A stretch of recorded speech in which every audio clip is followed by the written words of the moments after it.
കരുവന്നൂർ സഹകരണ ബാങ്ക് തട്ടിപ്പ് കേസിൽ സിപിഎം തൃശൂർ ജില്ലാ സെക്രട്ടറി എം വർഗീസ് ഇഡി ഓഫീസിൽ ഹാജരായി.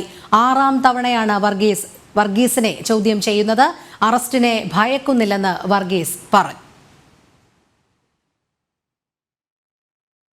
വിവരങ്ങളുമായി ജിജീഷ് കരുണാകരൻ ചേരുന്നു. ജിജീഷ്, ഒടുവിൽ എം വർഗീസ് ഇഡിക്ക് മുന്നിൽ ഹാജരായിരിക്കുന്നു. പല കാരണങ്ങൾ പറഞ്ഞ് സമൻസിനോട് വിമുഖത കാണിക്കുന്ന ഒരു നയമായിരുന്നു. ഏറ്റവും ഒടുവിലായി തിരഞ്ഞെടുപ്പ് തിരക്കുകളാണ് ചൂണ്ടിക്കാണിച്ചത്. പക്ഷേ ഇപ്പോൾ ഏറ്റവും ഒടുവിലായി ഹാജരായിരിക്കുകയാണ്. ചോദ്യം ചെയ്യലുകളും മൊഴികളും എപ്രകാരമായിരിക്കുമെന്നാണ് അനുമാനിക്കേണ്ടത്? രോഹിണി, സിപിഎം തൃശൂർ ജില്ലാ സെക്രട്ടറി എം വർഗീസിനെ എൻഫോഴ്സ്മെന്റ് ഡയറക്ടറേറ്റ് ഇത് 6ാം തവണയാണ് കൊച്ചിയിലെ ഓഫീസിൽ വിശദമായി തന്നെ ചോദ്യം ചെയ്യുന്നത്. നേരത്തെ 5 തവണ, ഏറ്റവും ഒടുവിൽ ഈ മാസം 5ാം തീയതിയായിരുന്നു ചോദ്യം ചെയ്തത്. അത് PK ഷാജനൊപ്പം ആണ്, സിപിഎം നേതാവും കൗൺസിലറുമായ ഷാജനൊപ്പമാണ് ചോദ്യം ചെയ്തത്. വിശദമായ നടപടിക്രമങ്ങൾ അല്ലെങ്കിൽ അന്വേഷണം കൂടുതൽ ഊർജിതമാക്കിയാണ് എൻഫോഴ്സ്മെന്റ് ഡയറക്ടറേറ്റ് ആവർത്തിച്ച് എം വർഗീസിനെ വിളിച്ചു വരുത്തുന്നത്. എന്നാൽ തുടർച്ചയായി ചോദ്യം ചെയ്യാൻ വിളിച്ചു വരുത്തുന്നത് എന്തിനാണ് എന്ന് വ്യക്തമല്ലെന്നും അറസ്റ്റിനെ താൻ ഭയക്കുന്നില്ല എന്നും വ്യക്തമാക്കി തന്നെയാണ് എം വർഗീസ് ഇന്ന് ചോദ്യം ചെയ്യലിന് ഹാജരായത്. നേരത്തെ 5 തവണ ചോദ്യം ചെയ്യുന്നതിനൊപ്പം 3 തവണ തുടർച്ചയായി വന്നിട്ടുള്ള സമൻസുകളെ അവഗണിക്കുകയും ചെയ്തിരുന്നു എം വർഗീസ്. 22, 23, 24 തീയതികളിൽ എം വർഗീസിനെ എൻഫോഴ്സ്മെന്റ് ഡയറക്ടറേറ്റ് കൊച്ചി ഓഫീസിൽ ഹാജരാകാൻ നോട്ടീസ് നൽകി. എന്നാൽ തിരഞ്ഞെടുപ്പ് തിരക്കുകൾ ഉണ്ട് എന്നും 26ാം തീയതി വരെ, വോട്ടെടുപ്പ് ദിനം വരെ ഹാജരാകാൻ കഴിയില്ല എന്നും ജില്ലാ സെക്രട്ടറി എന്ന നിലയിൽ പാർട്ടിയുടെ ചുമതലകൾ ഉണ്ട് എന്നായിരുന്നു ചൂണ്ടിക്കാണിച്ചത്. എന്നാൽ അത് എൻഫോഴ്സ്മെന്റ് ഡയറക്ടറേറ്റ് പൂർണ്ണമായും തള്ളി. കാരണം അന്വേഷണം ശക്തമായി മുന്നോട്ട് പോവുകയാണ്. മാത്രമല്ല,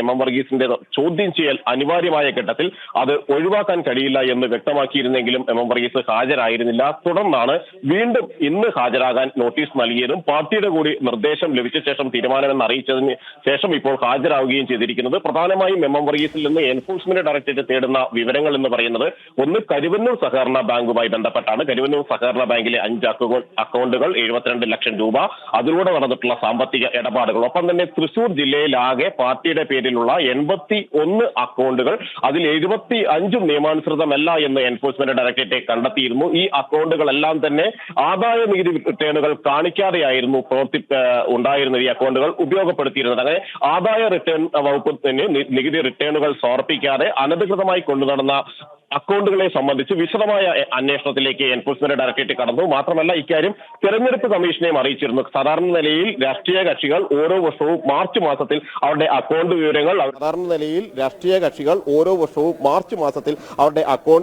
അവരുടെ സ്ഥിര നിക്ഷേപങ്ങൾ അടക്കമുള്ള വിവരങ്ങൾ കേന്ദ്ര തെരഞ്ഞെടുപ്പ് കമ്മീഷനെ അറിയിക്കാറുണ്ട്. എന്നാൽ കഴിഞ്ഞ മാർച്ച് മാസത്തിൽ CPM നൽകിയിട്ടുള്ള ഇതുമായി ബന്ധപ്പെട്ട റിപ്പോർട്ടുകളിലും വിവരങ്ങളിലും ഒന്നും തന്നെ ഈ അക്കൗണ്ടുകൾ സൂചിപ്പിച്ചിരുന്നില്ല. മാത്രമല്ല, തൃശൂരിൽ ദേശസാൽകൃത ബാങ്കിൽ CPM-നുണ്ടായിരുന്ന അക്കൗണ്ടിൽ 4,80,000 രൂപയുടെ അക്കൗണ്ടുകൾ അന്വേഷണ സംഘം മരവിപ്പിക്കുകയും ചെയ്തു. അങ്ങനെ ഏറ്റവും പ്രധാനപ്പെട്ട നിർണായകമായ ഘട്ടങ്ങളിലൂടെ കടന്നുപോകുന്നു. അതിൽ 1 കോടി രൂപ, ദേശസാൽകൃത ബാങ്കിൽ തന്നെ ഉണ്ടായിരുന്ന 1 കോടി രൂപയുടെ ഫിക്സഡ് ഡെപ്പോസിറ്റ് ഏപ്രിൽ 2-ാം തീയതി CPM പിൻവലിക്കുകയും ചെയ്തു. അങ്ങനെ കണക്കിൽ കാണിക്കാത്ത വലിയ സാമ്പത്തിക ഇടപാടുകൾ പാർട്ടി നടത്തുന്നു എന്നതുമായി ബന്ധപ്പെട്ട് തന്നെയാണ് CPM തൃശൂർ ജില്ലാ സെക്രട്ടറി എം വർഗീസിനെ ചോദ്യം ചെയ്യുന്നത്. പാർട്ടി ജില്ലാ സെക്രട്ടറി എന്ന നിലയിൽ കൃത്യമായി തന്നെ വർഗീസിന്റെ അറിവോടുകൂടി തന്നെയായിരുന്നു ഈ സാമ്പത്തിക ഇടപാടുകളെല്ലാം തന്നെ നടന്നത് എന്നാണ് ഇഡിക്ക് മുൻ വ്യക്തമാവുന്നത്.